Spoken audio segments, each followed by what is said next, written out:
So good evening all. This is content I wanted to cover for yesterday's class, which unfortunately I couldn't make it to. So we're going to cover a few concepts, and today you'll allow me to use these slide decks because I saw there are some content I hadn't included in the website, but they are shallowly covered, and want us to take a deep dive into some of these concepts so that on our next lesson, I will do a project that is on Thursday. On Wednesday, sorry, we'll do a small project covering the JavaScript concepts. So in this today's lesson, I want us to cover a few things. We'll cover the DOM, look at event listeners, and also look at DOM manipulation. And for tomorrow classes, we just look at a few concepts on functions, that is closure and these arrow functions in detail so that we can do our project and so that you can understand JavaScript more. So when we talk about module one, yeah, so when we talk about the DOM, that is document object method, it's a node, and this is like a live snapshot of the code you write in the JavaScript in HTML, and now the browser transforms it into an object that it can understand and give us some properties such as the events, but we talk about events in our next classes. So we say the browser builds this for every page. That is, we have the document as the parent element. Now the HTML that we write together with its content appear as nodes. And this is important because every dynamic website that includes form validation, as you type menus that opens, then feeds that update starts with the DOM, that is the object document method model, sorry, and it bridges between your HTML and your JavaScript. As we said earlier, JavaScript adds interactivity to our websites.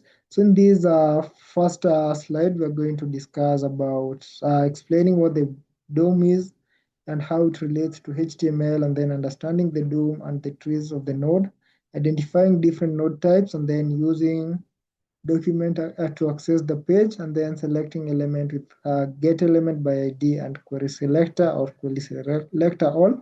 And then we will understand the difference between a node list and a HTML collection. And then we'll traverse the DOM using the parent-child sibling relationships, and then read element content with text content, inner text, and inner HTML. So that's the outline. And so for the DOM, the document object model is the browser's live in-memory representation of our page. And so the HTML is part of the DOM, which is a node in the DOM, and it's the static file in the .html file that you send to the browser. And then the DOM, DOM, the browser builds a live tree of objects in memory, what JavaScript can read and change. And then we'll talk about now the page you see is rendered from the current state of the DOM, not the original HTML file. So you need to get that, and then the DOM is not HTML. You need also to understand that it's an object that helps us now to access a few properties that allows this interactivity between JavaScript and HTML and CSS. So yeah. And then the DOM is a tree. So we've said it's a representation, or it's a hierarchical representation, or a hierarchical live in memory snapshot of our HTML. And the DOM, every HTML element becomes a node and nested inside its parent. That is exactly like you write your HTML code. That is HTML nesting. So in the DOM, we have the document, that is the root object, and then we have the HTML, that is a child of the document, and then we have the head and the body, children of HTML, and then we have elements nested inside. We have text, becomes text nodes, and then we have comments, which becomes comment nodes. just the normal way we write comments in HTML. Like, for example, yeah, okay. So that the DOM is a tree, and then we have a few components of, or a few elements of the DOM, and we call it the document. We access the DOM using the document element. So for example, if we open these, we could inspect. Sorry, I didn't talk about Chrome dev tools, but these the tools we use for debugging and accessing our sites. So let's say, for example, I could have logged console.log the document,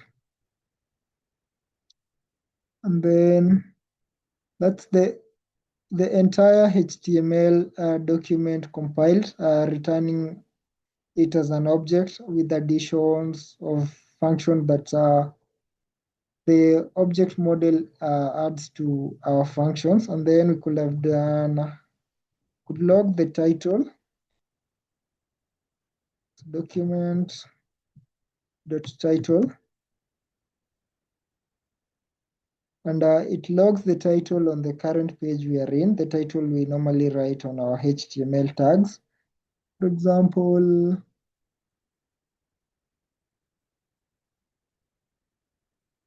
this title here is what it logs. We have different DOM elements, as you see in this slide. So we have the document.body, we have document.title, we have document.url, which returns the URL of the page. So if we log this, it will return the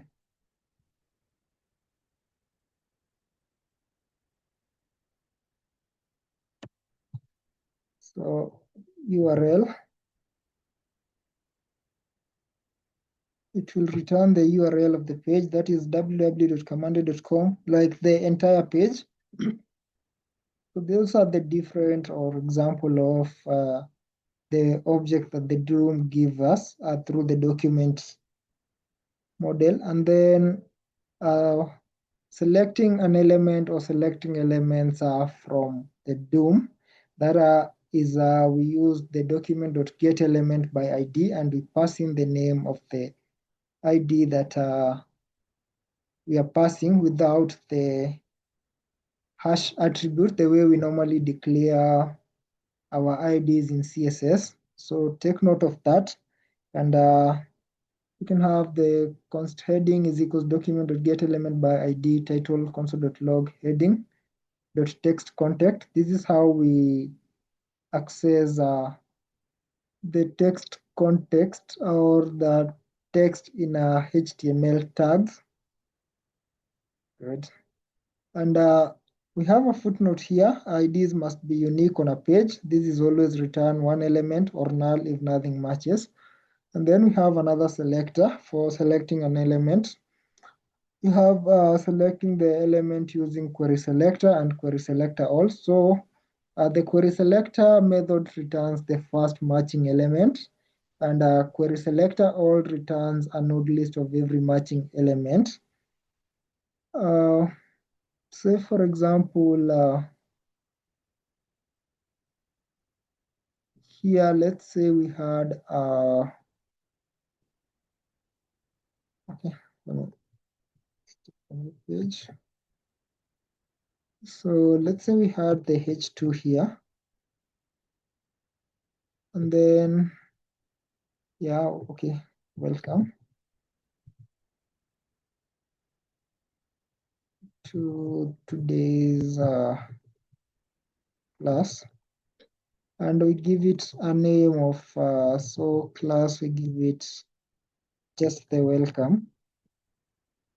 So in our JavaScript, also I need to mention that we have two ways of including JavaScript in our HTML. We have the inline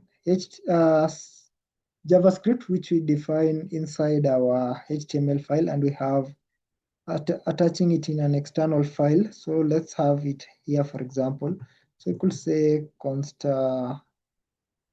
welcome goes to document dot select. Let me put the ID, just welcome. Yeah, select element by ID, welcome, and so we log the welcome dot inner text or text context. Still, there's both text context and inner text work, but we'll look at the difference between them in a few moments. So let's run this.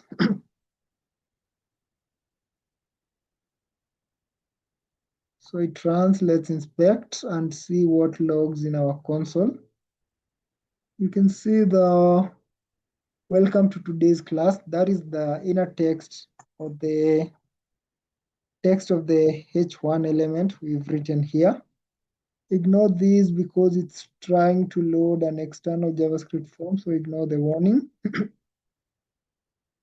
Yeah, so that's about selecting. We have you use querySelector, which now you use any matching HTML selectors. We talked about the selectors for ID. We talked about the class. We talked about you can select by element name, etc. And then we have the querySelector, which we said it returns a node of all matching elements. We'll look at an example for this in our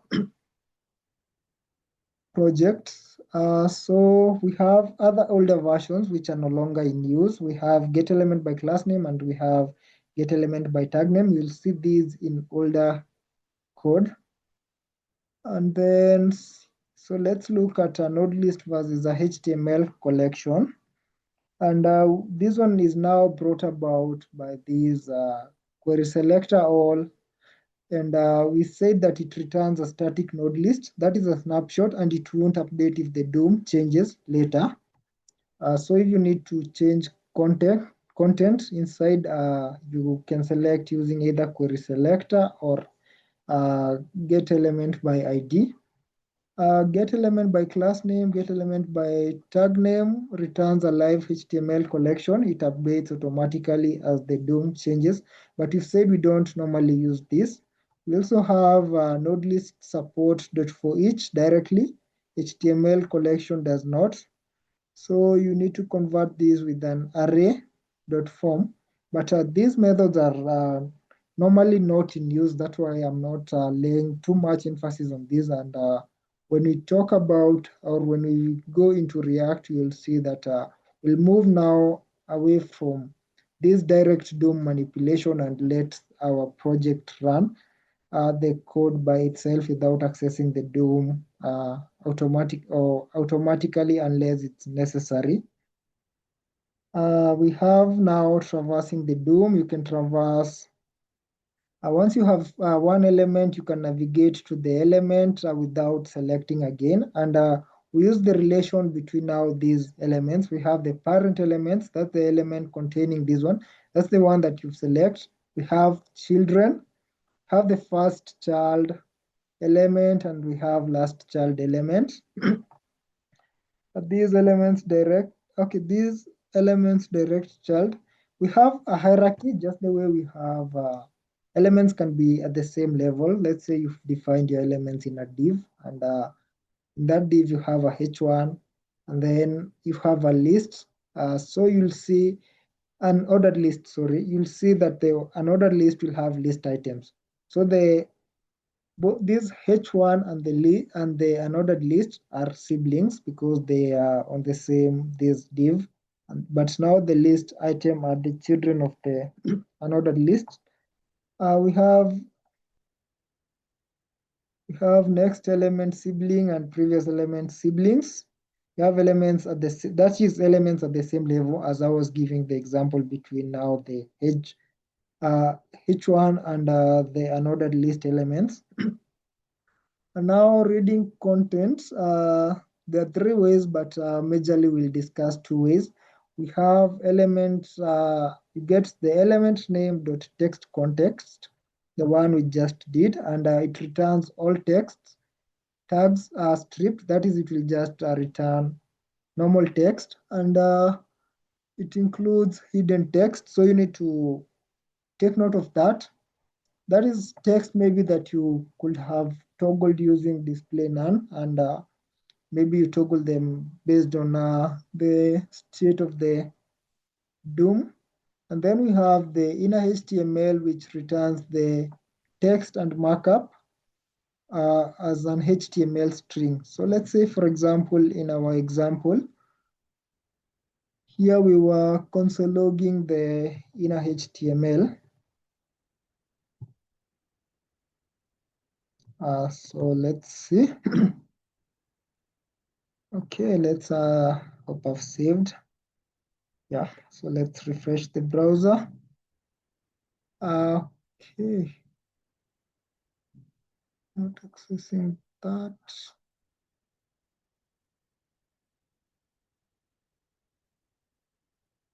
Or maybe because we are just accessing it just has that text, but let's say we had other tags like so welcome to, and then we had a strong here, today's class. Save that and refresh. So you can see it has returned including the HTML. And let's say also we had a small, just to illustrate, by KamandeDevHub. These are just examples, but we'll connect to them through projects. So you can see it returns even including the tags. We have welcome to strong today's. Yeah, so that's what I wanted to show. Good. So that is now the difference between text context and inner HTML. And we have mistakes that people make, and I'm going to highlight this. This is forgetting that getElementById expects the ID without the hash, as I talked about, and then assuming querySelectorAll returns a live list. It doesn't, and we've said it will not automatically update when you try that. And then calling for each on a HTML collection directly. You need to convert it first using now this for each, and then setting element before the DOM has finished loading. We'll see this method for checking whether the DOM content has loaded so that you can start updating.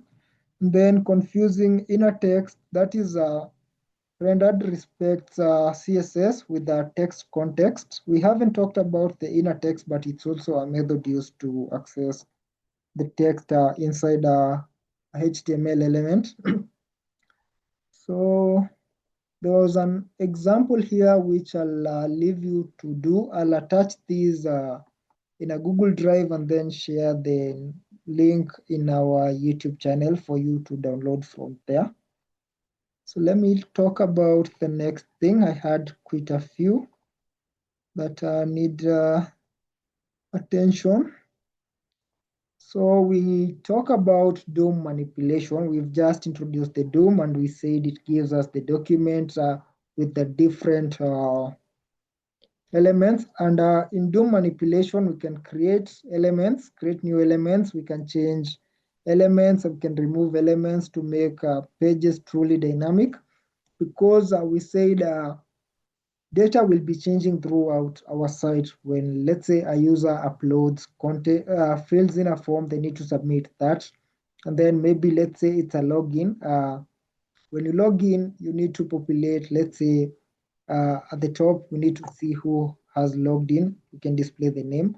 So content will be changing, and we need to update these each and every time. So DOM manipulation allows us to create, change, and remove element to make pages truly dynamic. For example, here we have an example, a list. So const list is equals, we normally use the document.createElement, and then we pass the name of the element we are creating. And then we also describe the text content here, a new task, and then we need to append this to the this to the document that we just selected. So that's why you see here the list dot append child li, because yeah, so you see we need to do that. And so let's look at the objectives of this. We need to understand creating a new element with the create element. We need to understand to insert element with append child, append, pre-append, and insert adjacent HTML. We need to understand how to remove an element with the remove and remove child. We need to understand how to clone an existing element with clone node. And then we need to update content safely with the text context versus inner HTML. Let me explain this in a bit, because you'll see sometimes when we append using the inner HTML, it might allow the browser now to execute code in which some attackers may use to their advantage, and it's a vulnerability we need to avoid in our applications. So we also need to read, set, and remove attributes, including the data attribute, that is a custom attribute. And so add, remove, and toggle CSS classes with class list. We'll talk about the class list and you'll see it in our example, the one we'll do tomorrow. And we need to understand document fragments and how it improves performance. So for creating element, for example, we have this. We have the const card is equals document.createElement. We're creating a div, and so we need to add that. So card.className is equals to card, and then const text is equals to document.createTextNode, hello, and card.append child text. So we said we normally need to append this to the element that we create. So there's a footnote here. Create element alone does nothing visible. The element exists only in memory until it's inserted in the DOM. That's why you see this card.append child, and then we are appending the text that we just created. Then inserting element. We have several methods which exist for inserting elements in our DOM or our code dynamically. We have the parent, that's the name of the element. For example, the way we had the card here. We had the card here, card.append. So this is the parent, and the text content. Text node is the child to this div. So we have parent.append child and then the name of the element, and it adds element as the last child of the parent. We have a parent.append element like append child, but also accept text and multiple arguments. We have parent.preappend. This now adds element as the first child of the parent. I'll be just brushing through this because I'm rushing against time. This video needs to be short, but we'll see these examples. We'll create an e-commerce site. We need insert before and insert adjacent HTML. For the precise placement or inserting raw HTML strings directly, have the name of the element and then insert before the new element and the reference element. We have a list dot insert adjacent element, that is before end, and we have the list, the element that we are inserting. We have a footnote here, insert adjacent HTML, inserts raw strings as HTML, and never pass unsanitized user input. This is how cross-site attacks happen, the ones I was talking about in which they can execute malicious code. Okay, that was inserting elements. We have removing element, and we use the remove. That is the element name dot remove. That one now will remove an element. That is the modern way, and we have the older way. Parent dot remove child, the name of the element. Then we look at cloning elements using clone node. Duplicate an existing element instead of building it from scratch. Let's say, for example, you had a product card and you wanted to reuse maybe the product card and then create new element as your text changes. So you'll use this clone node. For example, you have the const original is equals to document.querySelector. It selects the card class or the element with the class card, and then we have this is a shallow clone where it just clones the tags only, that is the HTML tags, for example the p, the paragraphs, uh, the h1s, etc. And we also have now a deep clone, that is you clone everything including the content or all the children of the tag, and you need to pass the true as an argument to the function of clone node to copy everything in that page. You also have a footnote here. A clone is not automatically inserted in the page. You still need to append it somewhere. So after you've selected it, maybe you could append it somewhere else using the parent.append method. And then maybe the tag name or whatever. Yeah. We also have changing content safely. That is what we were talking about in regards to inner HTML and text context. I think I have explained this. We need to avoid this because we always need to sanitize user input, because a user can type some script which can do some malicious things to our database. So we have working with attributes. For example, here we have image attributes. We could have a class attribute, maybe. So like, for example, we have these attributes are extra information on tag.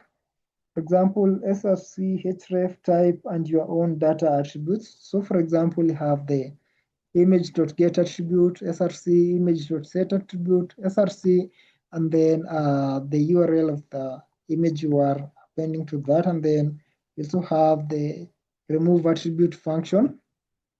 We have custom data attributes. We have, for example, the list data set.taskID, which we had set here in this commented tag.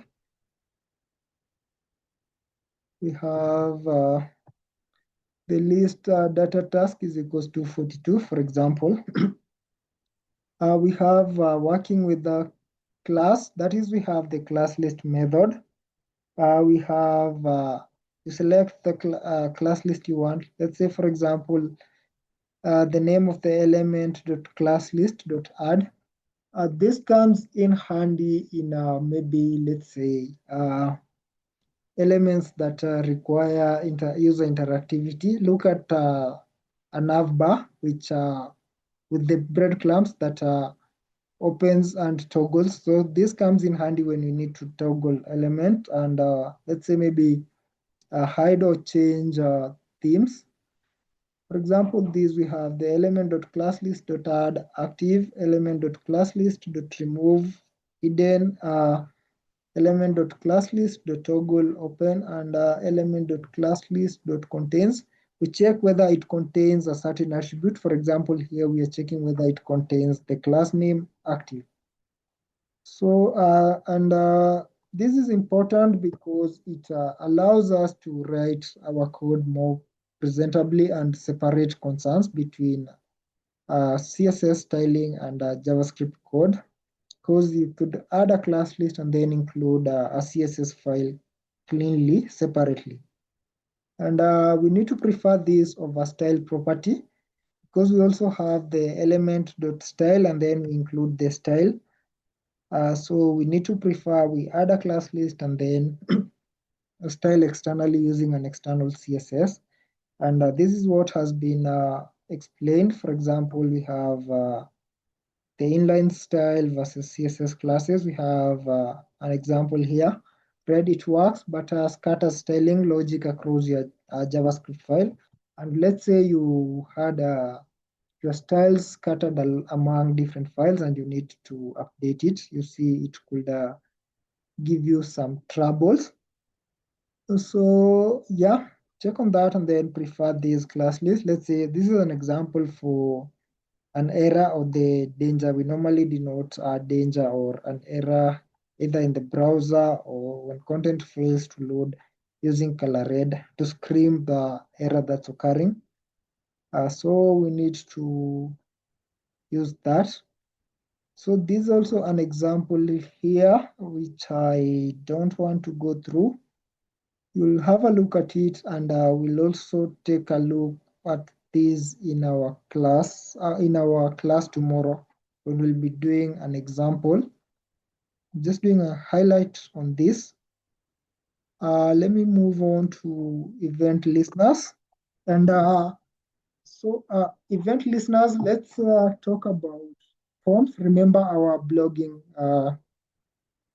site that we created. We had different forms, we had different buttons, but nothing happened because we hadn't added any JavaScript or any interactivity into the form. Because we need to ask ourselves, after a user inputs data, where does it go or what happens to this data? Could it be a logging button? We need to send their details to the database and then compare the passwords, and then if they match and if they are correct, we return a success and then the user is directed to the dashboard. And if they fail, the user are told maybe incorrect password or email or user does not exist. So events allows us to respond to what the user actually does. That is, for example, clicking, typing, submitting, and move. This matter because everything interactive on the web, that is buttons, forms, drag and drop, infinite scroll, is built on events. And this is where you put, where your app stops being static and starts responding to people. Okay, yeah, so let's look at a few concepts we'll explain events in the browser. We'll look at how to attach event handlers with the add event listener.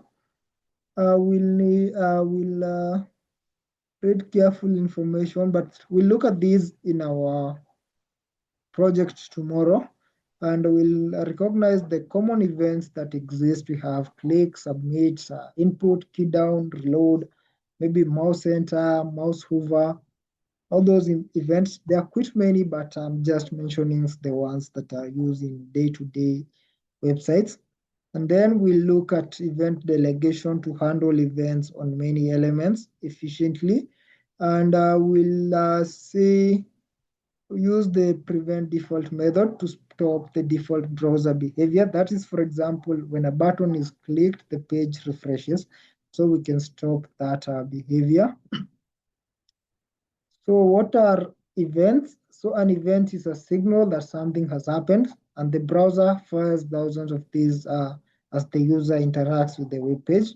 We have the user actions such as clicking, typing, scrolling, submitting a form.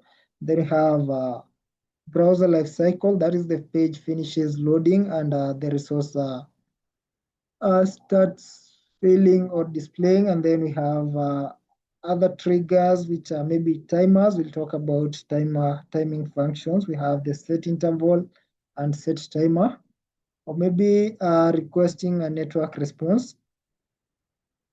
So for example, for adding an event, we use the add event listener. Like for example, here in our site, we have this. We could add a button. So let's say we had a button. Sorry. So then, yeah, just the click me. So our buttons. So we first select our button. So const button, let me just abbreviate it to btn is equals to document Let me put a class ID, or just we can just use a class name. Click me. So dot querySelector, click me, we select that. And so we add an event listener using this event listener.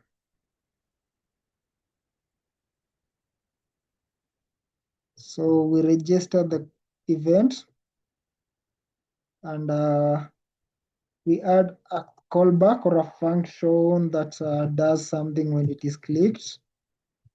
We talked about an arrow function, but let me not. So you can just say console.log, the button was clicked. Yeah, so that's it. Let's refresh our file. Oh,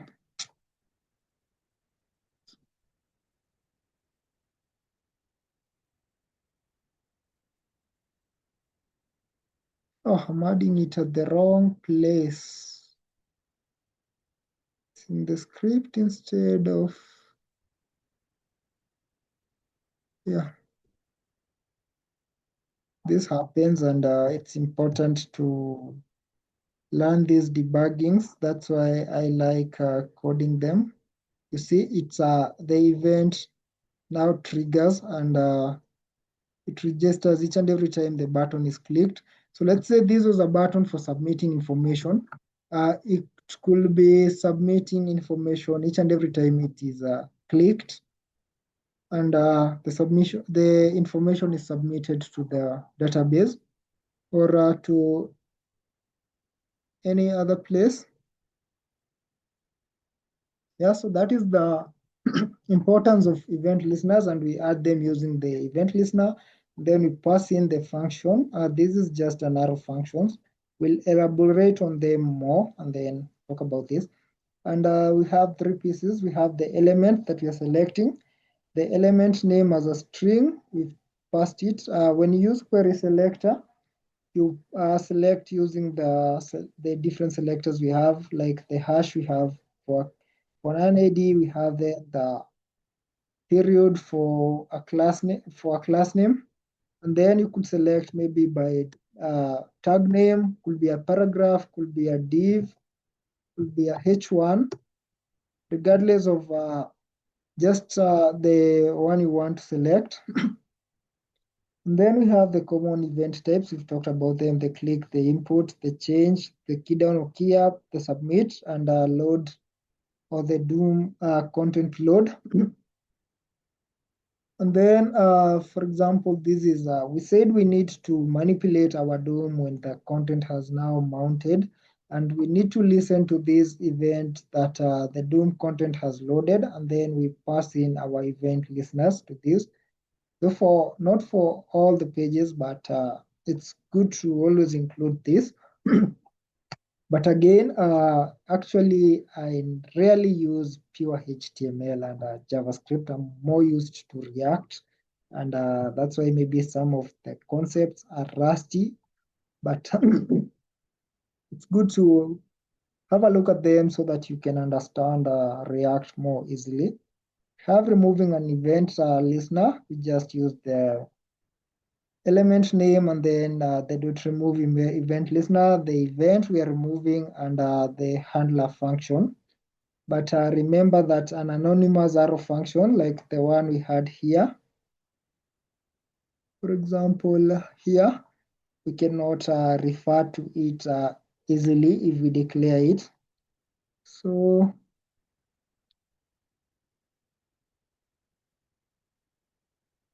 let me hide that. Yeah, so you are here that we are saying an anonymous arrow function passed directly toward event listeners can never be removed. You have no reference to it later. It's just an exclaimer. And then we have event propagation or event bubbling. And we have three phases of an event. We have the capturing phase, that is the event travels from the DOM. We've said the DOM is our main element that we get from the browser. So it traverses down the DOM to the target element, that is the element that the event was triggered from, and then have the target phase, that is the event fires on the exact element that was interacted with. Could be a button, could be maybe a list, could be anything that we have attached our event listener. And then we have the bubbling phase. These events now travels back up to the target, from the target to the document. Okay, so at the instances, we might need to stop this propagation, and we have the stop propagation method because sometimes a parent shouldn't listen, shouldn't fire because of a click inside a child element. So for example, but you'll come to realize that we don't use these methods as much because mainly we'll be interacting with forms and buttons, which are quite easier to handle and attach event listeners to. And here there's a disclaimer of using the stop propagation method sparingly. So we talk about event delegation, that is instead of adding a listener to every list item, add one listener to the shared parent and use bubbling to your advantage. So you just delegate these click functionalities. For example, we have list. Let's say we'll render our products in form of a list, and each product now has different buttons. So we'll just add the event listeners to each target. So where the class name matches this button that we are using. So for example, list.add event listener, click, and then we have the arrow function. We pass in the argument of the event. And if event.target.matches, that is, we are looking for the delete button. Event.target.closest list element to which this event was triggered, and we remove. This is just an example of, let's say we are deleting an element from a list. Could be a to-do list, and whenever a to-do list is clicked through the delete button, we remove it. So this works for every list item added later, and you'll not attach a listener per item, just one on the parent. So you see the advantage that now JavaScript brought to our code. Stop sharing.